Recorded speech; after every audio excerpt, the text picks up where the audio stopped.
Hello again. This is Ramon Marrades another time. I hope we can stand still another hour of my face and Spanish accent.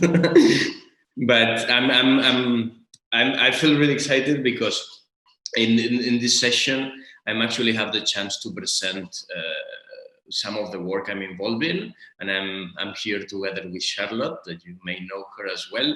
We both have been recently appointed directors of Placemaking Europe, which is a foundation based in the Netherlands that also a network of placemaking all around Europe. And one of the strong focuses of organization nowadays, and it will be so in the following month, is the role of public spaces and placemaking for recovery after COVID.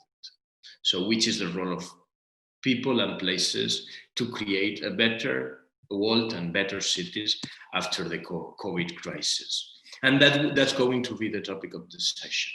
We will be discussing which are the challenges that cities have been facing, but at the same time, which are the potential for transformations. And we will discuss that also inviting different friends and members of our network to give us their thinking. So yeah, with me is Charlotte. Good morning, Charlotte. How are you feeling today? Good morning, Ramon. I'm doing very well and also excited to learn more about what our friends were saying the last couple of days. So let me share my screen so I will have a little presentation.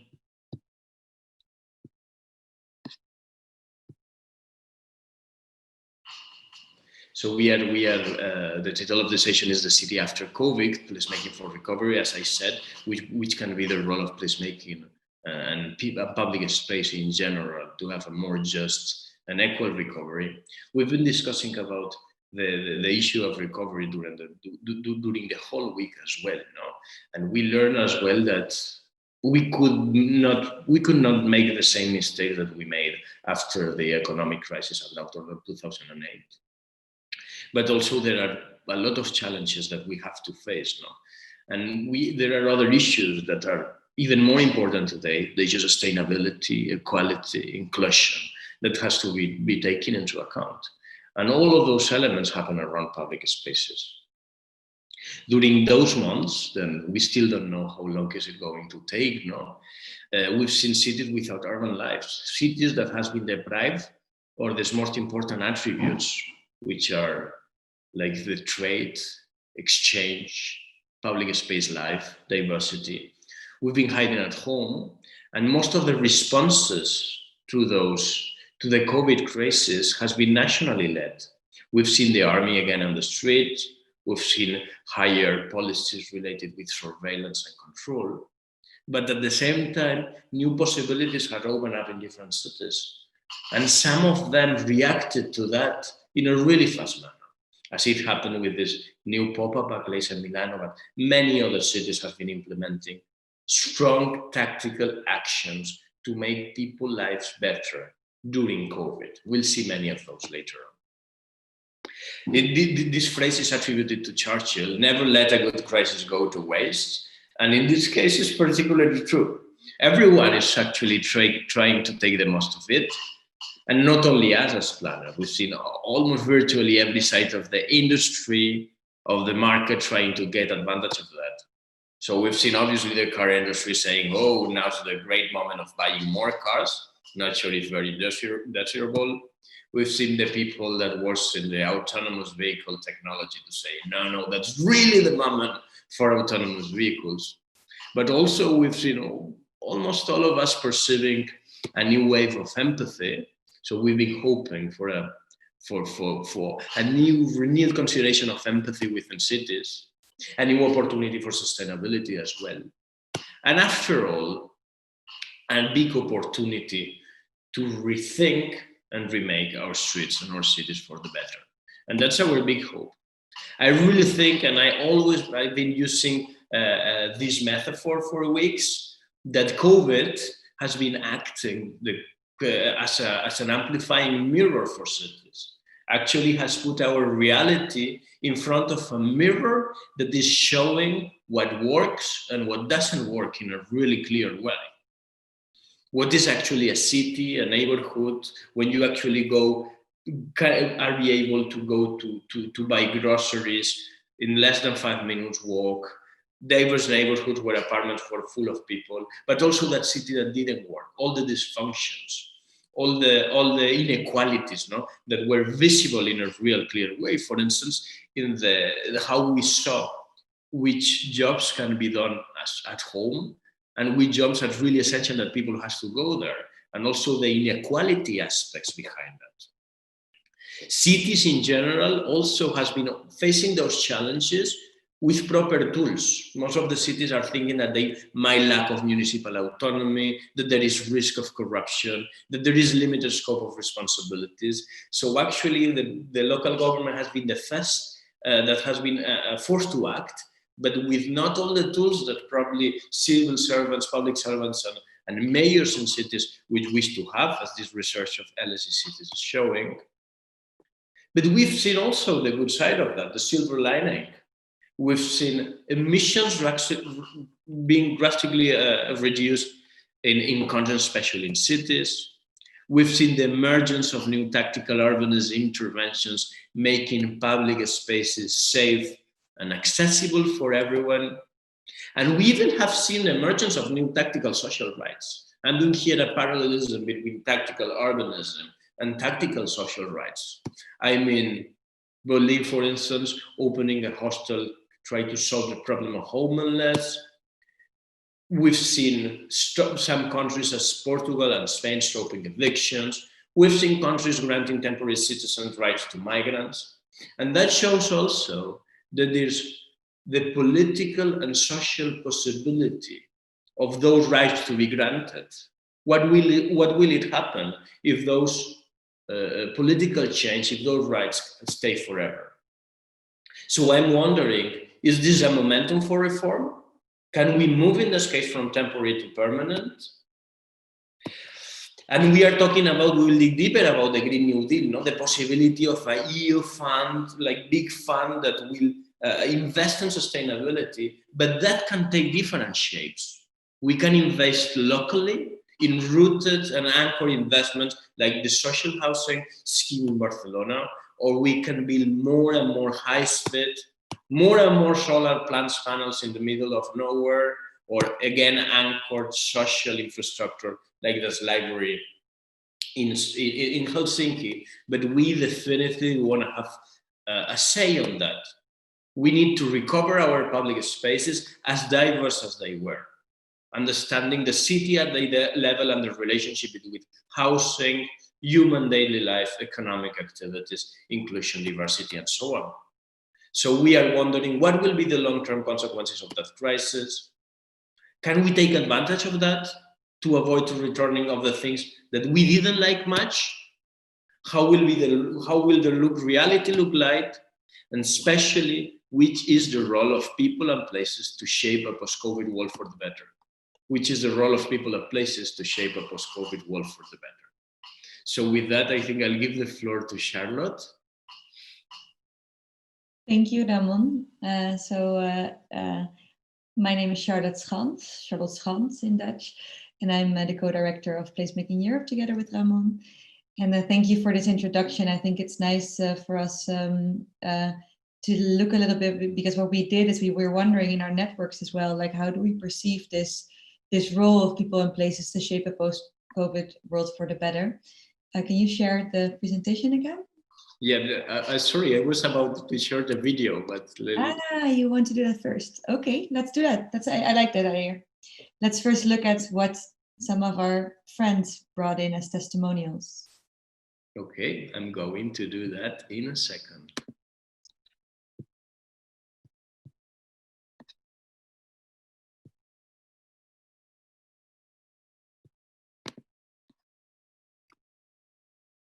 Can you see it properly? Yes, absolutely.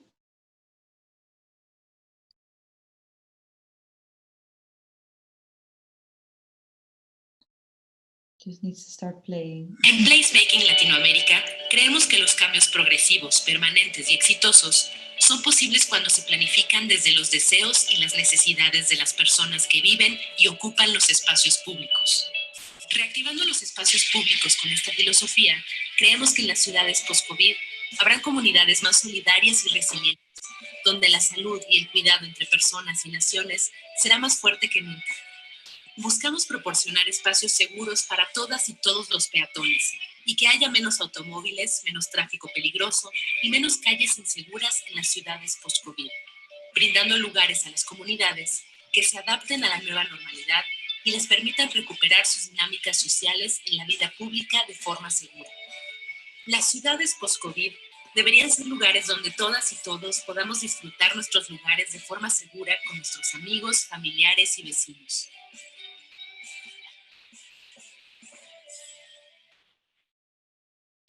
Sorry, Charlotte, is it okay? I don't see the video moving, but I'm wondering if the technical team at the Creative Bureaucracy Festival sees it. But sorry, when did it stop? It didn't start. I still see the video of the photo of the people with their face masks on bikes. Seriously? Yeah. But couldn't you hear the sound? Yes, the sound was there. You have stopped me before. I'm so sorry. I was wondering that maybe it was just my screen. So let's try again. Let me try again. Sorry for this technical issue. But basically, with this video, we invited some of our network friends to share their stand on the city after COVID. So let me try again, but please interrupt immediately if it doesn't. Yeah, I will. Yes. Is it moving now? Yeah. Sorry for that. En Placemaking Latinoamérica, creemos que los cambios progresivos, permanentes y exitosos son posibles cuando se planifican desde los deseos y las necesidades de las personas que viven y ocupan los espacios públicos. Reactivando los espacios públicos con esta filosofía, creemos que en las ciudades post-COVID habrán comunidades más solidarias y resilientes, donde la salud y el cuidado entre personas y naciones será más fuerte que nunca. Buscamos proporcionar espacios seguros para todas y todos los peatones y que haya menos automóviles, menos tráfico peligroso y menos calles inseguras en las ciudades post-COVID, brindando lugares a las comunidades.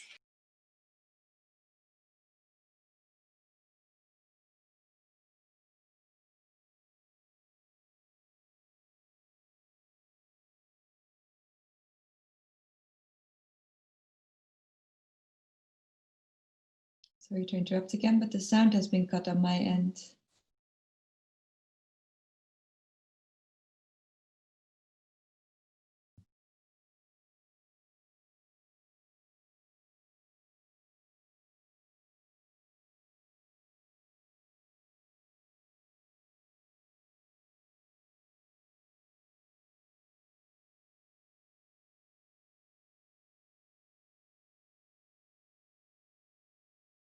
Sorry, Ramon, I'm going to interrupt you again, but the sound has been cut. I understand. Is it okay or is it failing again? No, since the beginning of Andrea's video, the sound has been off. I don't know why. Like it works fine on my side. In the after-COVID city, there will be less bureaucracy.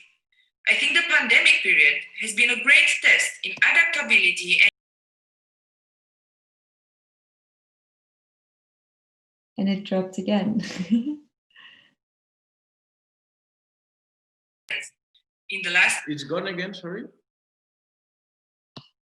That's really super weird because I tested and it was working quite fine. So like I think I'll give you the floor for the next reflection and I'll figure this out. Sorry about this.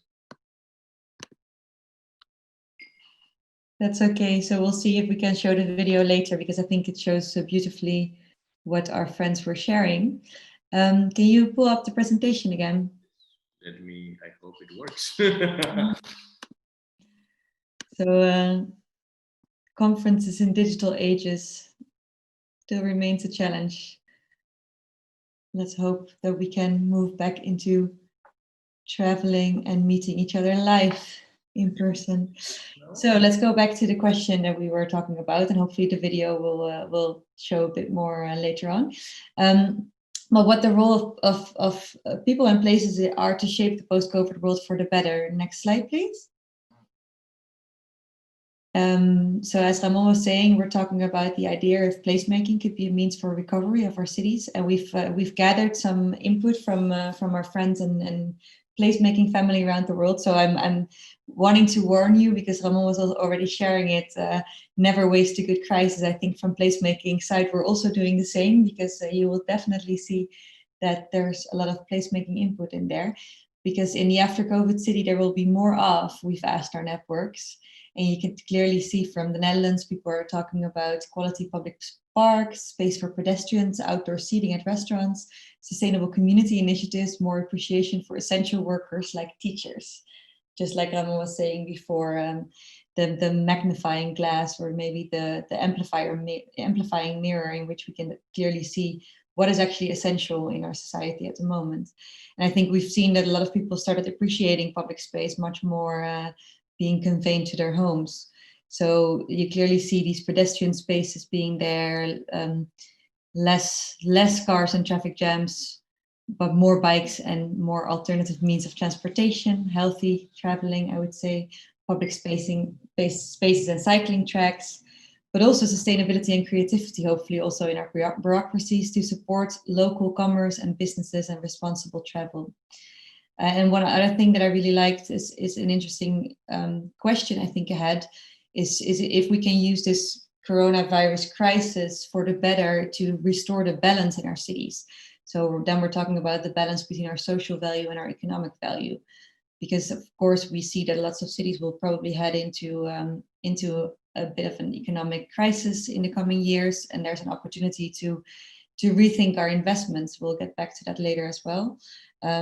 But where real estate prices would be low, there's definitely an opportunity to make sure that these assets will remain in the hands of the community or be used for societal value instead of speculation. So I really like that.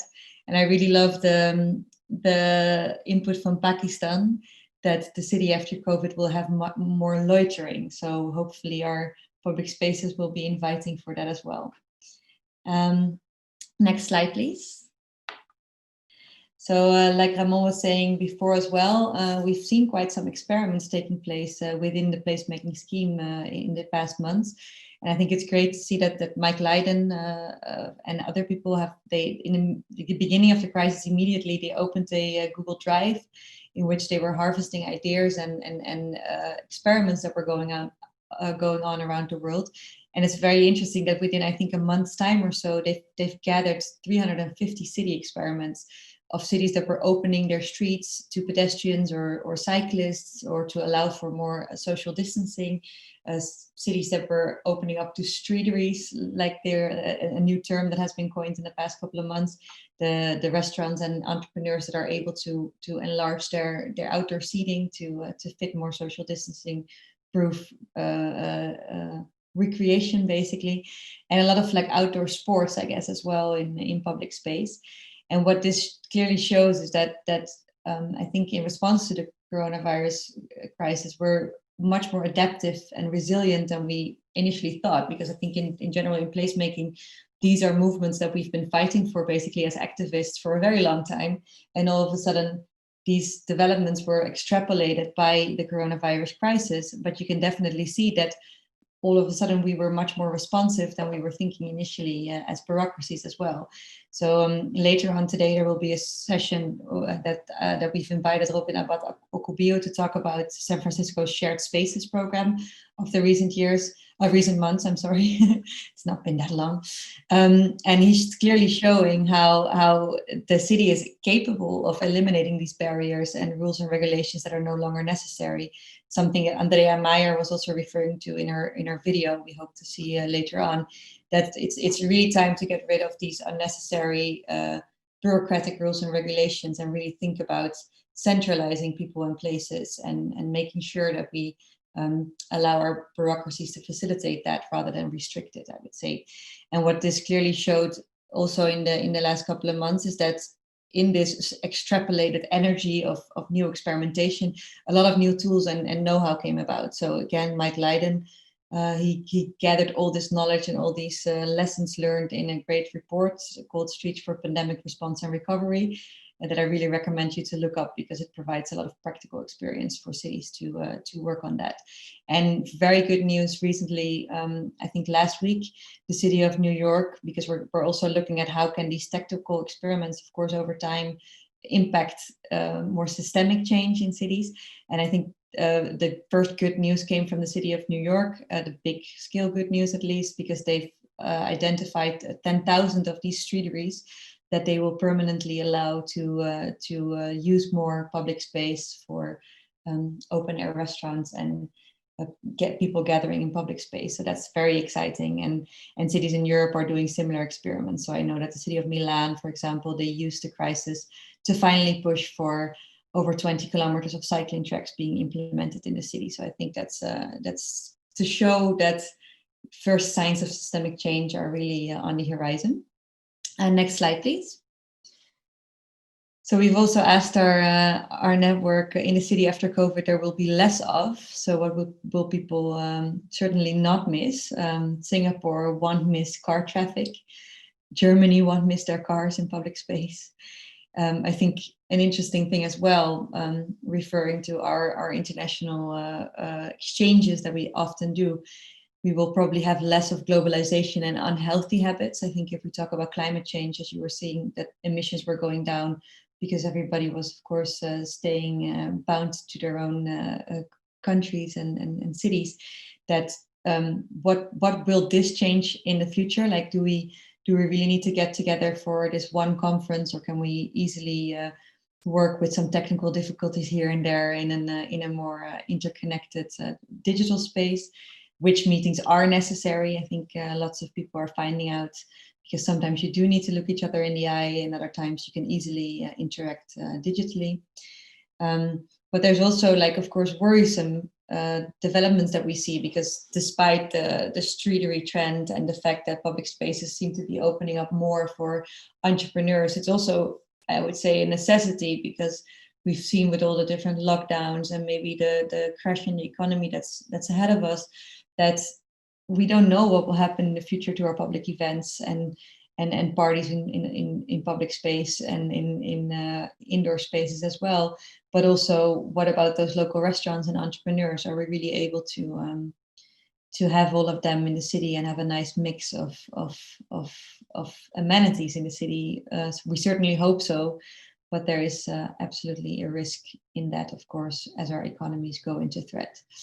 Next. Oh, and not to forget, we don't need more concrete. I think Denmark, Spain, which clearly shows more climate adaptive and green spaces would be great. Next one. So, well, question, in the city after COVID, there will be no, this is also an interesting thing, because some people were very pessimistic, so to see, like there will be no great ambitions. There will be no homelessness, hopeful note, let's hope so. Certainly, maybe more examples following the Berlin example Ramon just presented.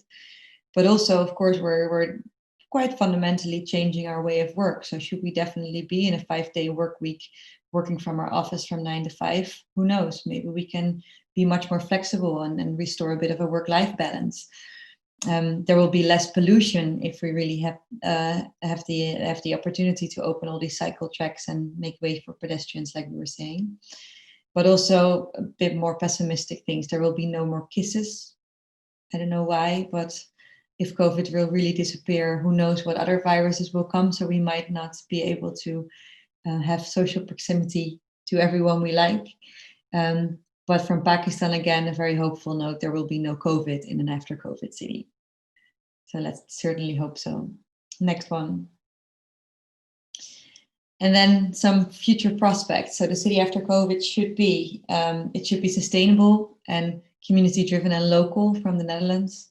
I think support local initiatives and culture and work on a more healthy city. I think that's an important one that we've seen more and more people talking about. It should be flexible, like we were saying, flexible maybe in regulations, flexible in the way that we use our cities and adapt to changing situations, resilience and well-being centered, livable and more equitable, definitely. I think throughout the past days at the Creative Bureaucracy Festival, we've talked a lot about democratic innovation. I think we can clearly say that COVID is putting a risk at some of our democracies around the world at the moment, but it's also, again, extrapolating the need for democratic innovation that hopefully will spur change for the better. Next one, please.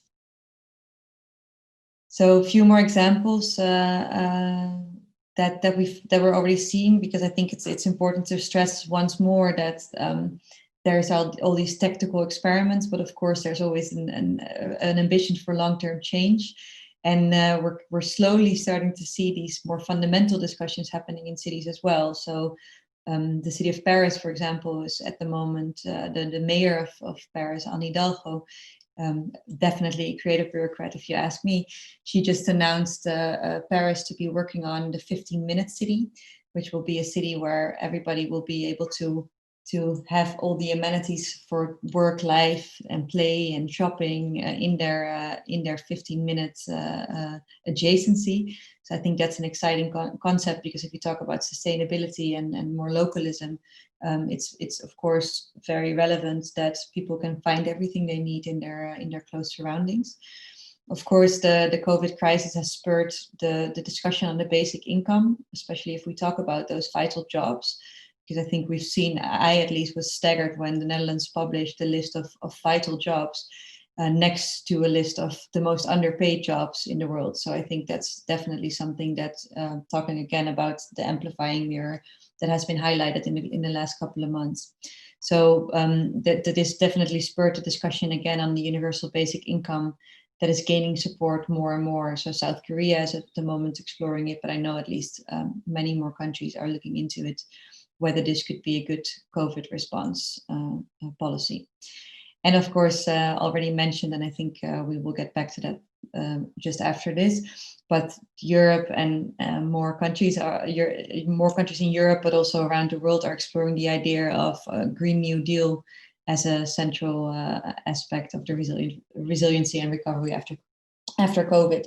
And I think that is very, very interesting to get back to that first notion, basically in the response from our friends, is that if our cities are going to face budget cuts in the coming years, and our countries as well, we need to be much more conscious on how we spend our money and how we invest, because I think we have an opportunity now to rethink how we invest and how we think of our social infrastructure, but also the climate crisis that is, of course, still ahead of us. And I think placemaking and getting back into public spaces and celebrating social proximity is one thing, but I think also our economies and our larger societies are really at stake here. And I'm hopeful, but also still concerned if we really manage to not go back to business as usual, like we've seen, of course, after the 2008 crisis. So back to you, Ramon. No, thank you very much. Let me dig a bit deeper in this Green New Deal issue, because it seems that there is consensus nowadays that we need that sort of that sort of scheme, and that's a good idea, no? Like initially it's a good idea, but again, like in any other situations, we face this challenge of greenwashing again here, no? And the thing is, it seems that politics are not being very creative lately, especially when coining terms, no? And we have to get back to other ideas that seemed worked in the past, like the consensus after Second World War. We are talking maybe about new Marshall Plan, they're saying that in Spain, and now on the Green Deal. And this one is particularly interesting because I do think that it's very important to understand what the New Deal was, no, the political scheme, policy scheme that Roosevelt was imposing in North America. And it was not only a series of investments that were done around the United States, but also it had a very strong local component and a specific goal of counteract the power of Wall Street and big monopolists. So that meant really anchor small investments and also the creation of some new institutions that the United States is still holding, like natural parks, like the environmental, I don't know, the courts that protect the natural parts, the environmental courts, and so on. And that's very important because in the case of Europe, we can easily forget that and think that the European Green Deal, it's only massive investments that are nationally led. As I said, more high-speed trains, bigger train stations, a bunch of solar panels, windmills, fair enough. But that on the one hand might not be sustainable because we're right building it. And the second of all, we do think that cities and people has to have a say on that.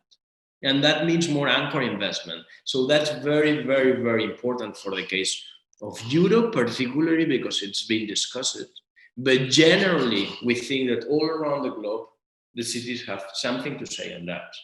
And the more we invest in the improvement of our daily life conditions, the more we invest in the possibilities of being, which is absolutely related with social elevator, the more that we acknowledge housing as a social right.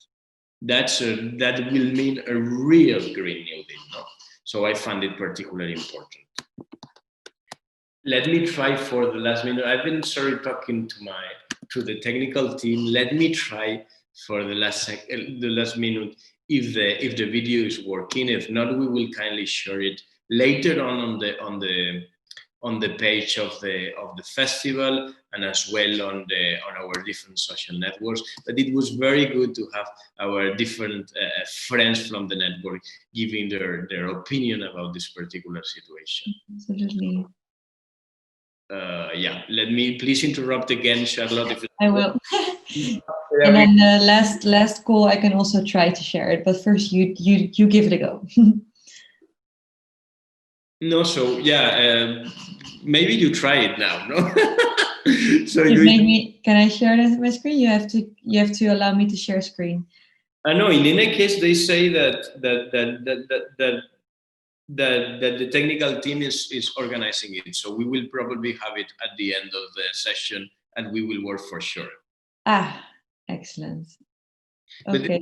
But let me ask you one thing, Charlotte. Now that we are discussing, if there is one single thing that cities should start to do tomorrow to be prepared for a more inclusive, place-led recovery strategies, what should they do? Yeah, I think going back to what we were saying before, like really briefly touching upon, but it's been discussed, of course, a lot during the Creative Bureaucracy Festival. But that's for me like fundamentally ingraining co-creation in the way in your post-COVID recovery, and that's also, in my opinion, where placemaking comes in, because it's a strategy where, of course, people naturally have to collaborate, work together on increasing the quality of public space.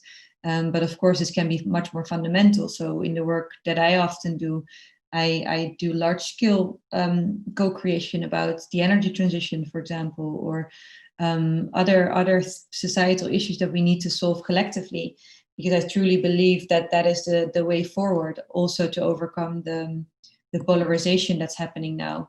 And that takes a lot of work and hard work. We've been seeing that, especially talking to creative bureaucrats throughout the week, because it's not an easy thing. Participation with stakeholders is not something that that saves you time or saves you energy or money even, because it's a huge effort, but I think for a much more sustainable impact. And I think that is definitely at stake. Okay. Thank you so much. No, but I think that they should embrace the kind of the conditions for try stuff. So that like not close again that possibility, that open possibility that the crisis has been shown in the good sense. But yeah, thanks to the great technical team that we have. It seems that the video is ready already, so they will be streaming it from our studio here in Berlin. So please, Egon, Corinne, and team, would you mind to play the video now? Thank you very much. Thanks a lot.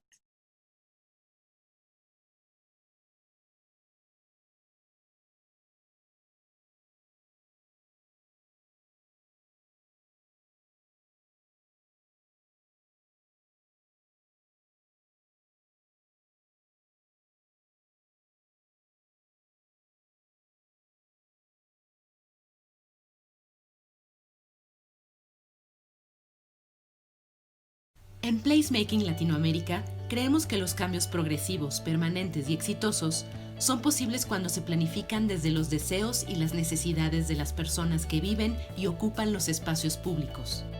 Reactivando los espacios públicos con esta filosofía, creemos que en las ciudades post-COVID habrán comunidades más solidarias y resilientes, donde la salud y el cuidado entre personas y naciones será más fuerte que nunca. Buscamos proporcionar espacios seguros para todas y todos los peatones y que haya menos automóviles, menos tráfico peligroso y menos calles inseguras en las ciudades post-COVID, brindando lugares a las comunidades que se adapten a la nueva normalidad y les permitan recuperar sus dinámicas sociales en la vida pública de forma segura. Las ciudades post-COVID deberían ser lugares donde todas y todos podamos disfrutar nuestros lugares de forma segura con nuestros amigos, familiares y vecinos.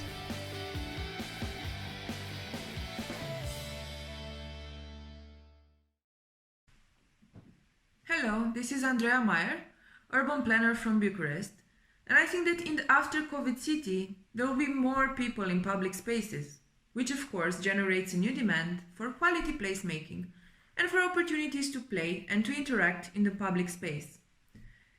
I also think that in the after-COVID city, there will be less bureaucracy. I think the pandemic period has been a great test in adaptability and in fast response for several institutions.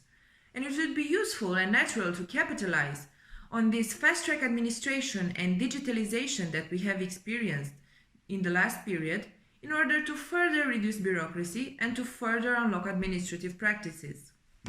I also think that in the after-COVID city, there should be a strong plan for people who have been severely struck by loss of jobs and by poverty. A plan with focus on, let's say, acquiring digital skills for vulnerable groups, or even matchmaking between employers and possible future employees. Thank you. In the after-COVID city, I think there will be greater importance and value placed on human connection. A maskless smile might make your day, or going to a rave full of sweaty bodies less than a metre apart from you dancing might be the highlight of your year. But in the after-COVID city, I also think there will be more open-air infrastructure for unsweaty raves, for distance concerts, for separated human beings. And there'll be more surveillance, more ID checks, more sanitation, more drinking and smoking bans, more sterilisation of human connection in the first place. And in the after-COVID city, I think there should be more Indigenous wisdom. Indigenous wisdom that understands that infrastructure and rules alone won't solve a pandemic and they won't create a sense of place, but that we need holistic thinking and that we need human connection, and that means smiling and dancing and yes, even sweating. In an after-COVID city, people will be dancing in the streets. Folks will be out in public spaces, walking on sidewalks, using parks like you've never seen before. Because in my after-COVID city, we are more thoughtful about the way we design places and more inclusive about who they're designed for. The after-COVID Valencia will be more sustainable. People demand more public spaces to make a walk. People demand less cars. People demand less contamination. And I think that we will develop a more collectivity feeling. I think that individualism linked to the neoliberalism is going to decrease in our society. I also think that people are asking for more public services, especially public health and public education. I think that we will have a better society, but we must admit that some dark forces also will have the opportunity to develop their ideology. So we have to strengthen this collectivity feeling, we have to strengthen public services, and we have to strengthen this way to achieve a more sustainable city. COVID showed us the importance of solidarity when it comes to local care, services, or even the local economy. In the after-COVID city, there should be much less unnecessary movement. We should be able to spend more time in our neighborhoods, helping to develop local services that we need in our everyday life. In the after-COVID city, there should be also more attention to the access of public spaces and green spaces, whether you own some or not. because this has been one of the main factors of inequality during the lockdown. In this city, after the COVID, I really think that the focus should be on informal settlements and also social housing. And this especially, of course, in the context of developing countries, as my background and in Brazil. And because in these places they are so vulnerable, and also these people, they are most likely to be hit, like the first ones to be hit by this kind of pandemic. And basically because it's most likely because they lack basic sewage, basic infrastructure, like access to potable water, and the most crucial one, like they cannot isolate, because in most of the cases you would have like family members of 10 usually living in the same 50 square meters. So how can you self-isolate when you have a social condition like that? So it's more deep than we think, and I think that it's the first step that we should look into, like in the next days.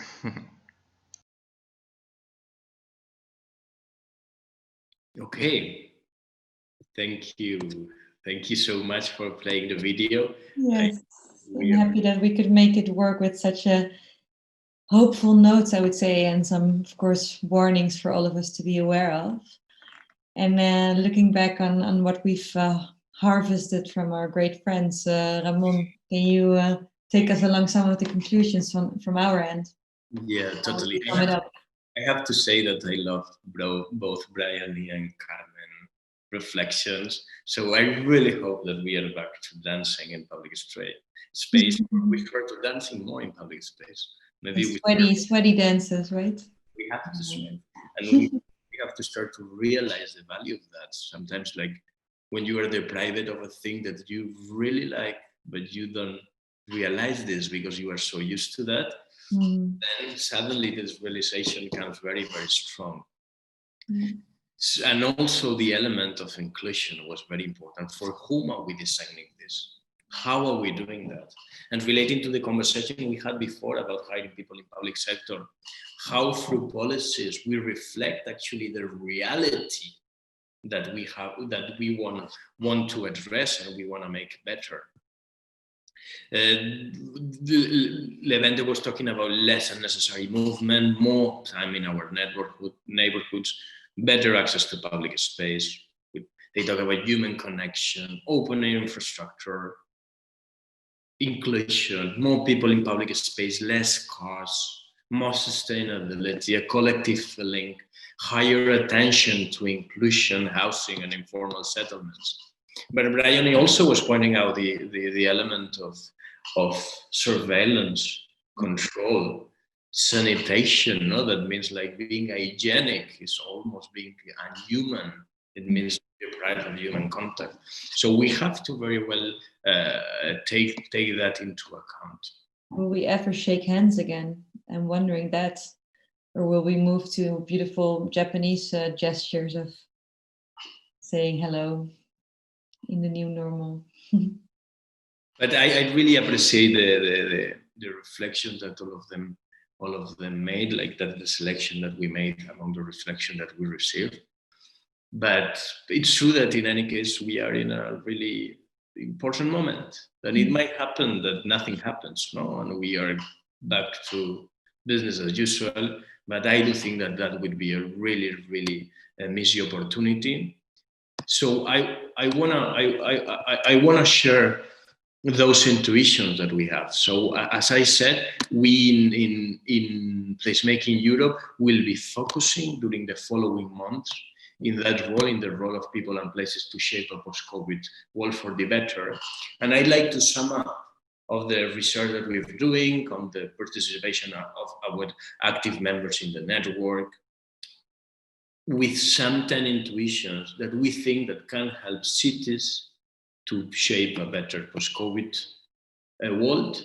And first of all, is protect and reinforce social proximity during moments of physical distancing. So we were heavily mistaken with the concept beginning with of social distancing. Social distancing was not the issue, it was physical distancing. We have to protect ourselves, but that doesn't mean to disconnect. And luckily enough, we've seen, I don't know, neighbors helping the old neighborhoods to bring groceries at home. We've several countries going at 8 p.m. or at any time to upload and connect. There were just, I don't know, like movies projected on the facades of different homes. So we really proved, and we are proving it today in this very same festival, that physical distancing shouldn't mean social distancing, and we should protect social proximity. Second of all, almost everyone was sharing that. We have to guarantee and increase the access to social infrastructure and public spaces. We've seen that, like, it's never been as clear the insane amount of public space that is devoted to cars or other kind of non-human uses.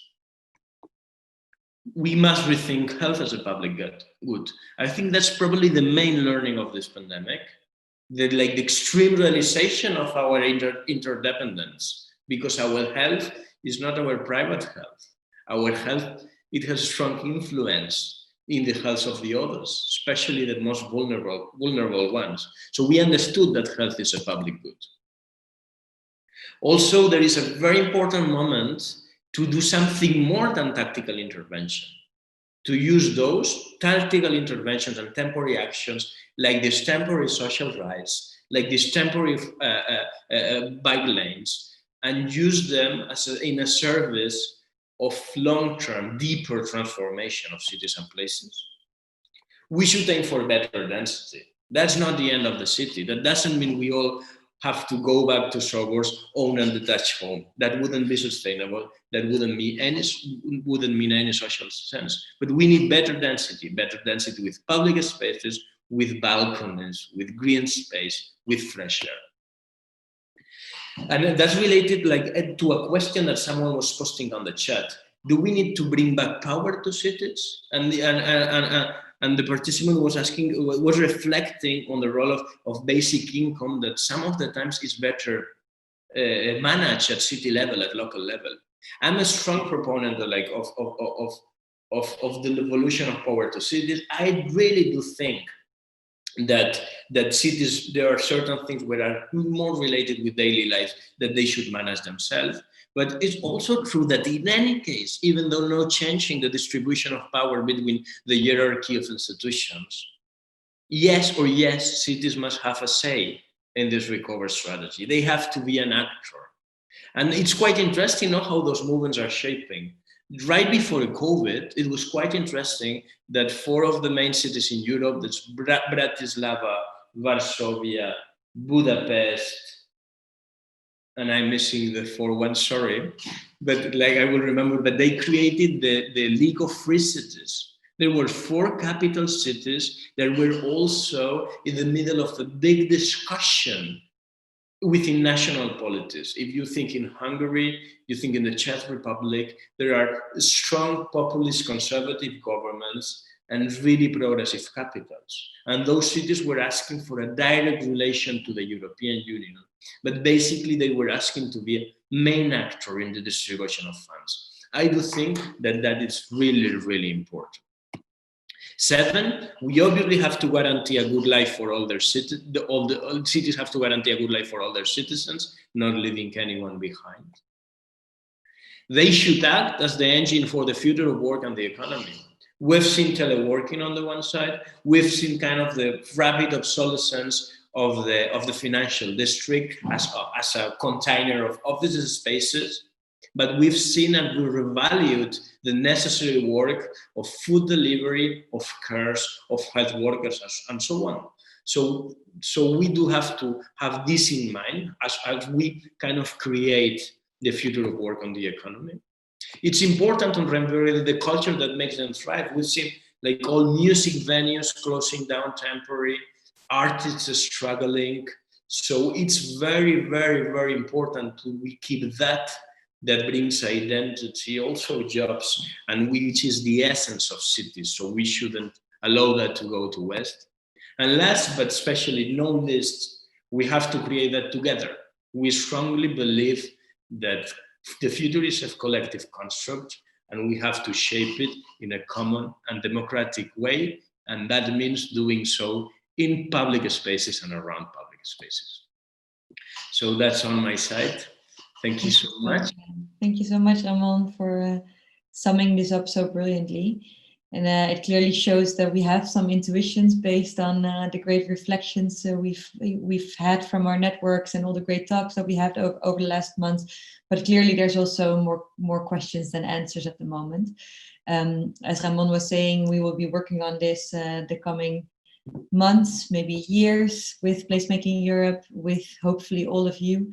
So do find us and reach out to us if you want to be involved in these reflections, because that's what we feel this future should be collectively shaped between all of us.